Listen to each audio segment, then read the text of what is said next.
ایک مرتبہ حضرت علی رضی اللہ عنہ کے گھر میں کڑاکے کا فاقہ گزرا۔ آپ نے ایک یہودی سے کچھ اون لیا تاکہ حضرت فاطمہ الزہرا رضی اللہ عنہ اسے بنے۔ جب بن چکی تو اس کی مزدوری میں 3 سا گیہوں ملا۔ پہلے دن 1 سا گیہوں لے کر سیدہ رضی اللہ عنہ نے پیسا اور روٹیاں پکائیں۔ جب آپ حضرت علی رضی اللہ عنہ اور بچوں کو سمیت کھانے بیٹھیں تو ایک مسکین نے دروازہ کھٹکھٹایا اور کہا، اے اہل بیت نبوت، میں مسکین ہوں، اللہ کے نام پر مجھے کچھ کھلاؤ۔ چنانچہ وہ روٹیاں جو پکی تھیں اسے دے دی گئیں۔ دوسرے دن پھر حضرت فاطمہ الزہرا نے 1 سا گیہوں پیسے اور روٹیاں پکائیں۔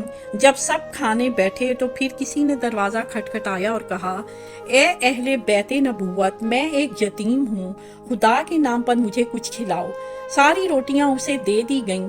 تیسرے دن پھر وہی ماجرا گزرا۔ حضرت سیدہ رضی اللہ عنہ گیہوں پیس کر روٹیاں پکا چکیں تو کسی نے دروازے پر صدا دی، اے اہل بیت نبوت، میں اسیر ہوں، بھوکا ہوں، خدا کے لیے مجھے کچھ کھلاؤ، اور ساری روٹیاں اسے دے دی گئیں۔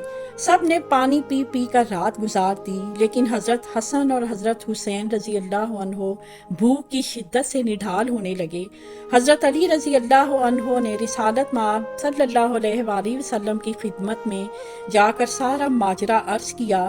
حضور اکرم صلی اللہ علیہ وآلہ وسلم نے ازواج مطہرات سے دریافت فرمایا تو سب کے ہاں یہی جواب ملا کہ برکت ہے۔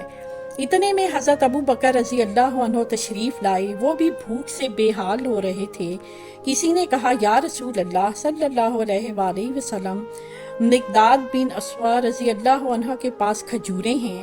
اس کے پاس آدمی بھیجا گیا لیکن وہاں بھی نہ ملیں۔ پھر حضور اکرم صلی اللہ علیہ وآلہ وسلم نے حضرت علی رضی اللہ عنہ سے فرمایا، یہ ٹوکری لو اور اس کھجور کے درخت کے پاس جاؤ اور اس سے کہو، محمد صلی اللہ علیہ وآلہ وسلم نے کہا ہے، اپنی کھجوروں سے ہمیں شکم سیر کر دے۔ اللہ کے حکم سے کھجوریں گرنے لگیں۔ سب لوگوں نے خوب شکم سیر ہو کر کھائیں اور بچوں کو کھلائیں۔ ہم آپ کے خیالات آج کے موضوع پر سننا چاہتے ہیں۔ آپ اس تعلیم کو اپنی زندگی میں کیسے شامل کرتے ہیں؟ اپنے خیالات نیچے دیے گئے کومنٹس میں شیئر کریں۔ اس ویڈیو کو لائک کرنا، ہمارے چینل کو سبسکرائب کرنا اور بیل آئیکن کو دبانا نہ بھولیں تاکہ آپ ہماری نئی آنے والی ویڈیوز سے باخبر رہ سکیں۔ آپ کی قیمتی رائے ہمارے لیے اہم ہے اور ہم ہر کومنٹ کو پڑھتے ہیں۔ اس ویڈیو کو دیکھنے کا شکریہ۔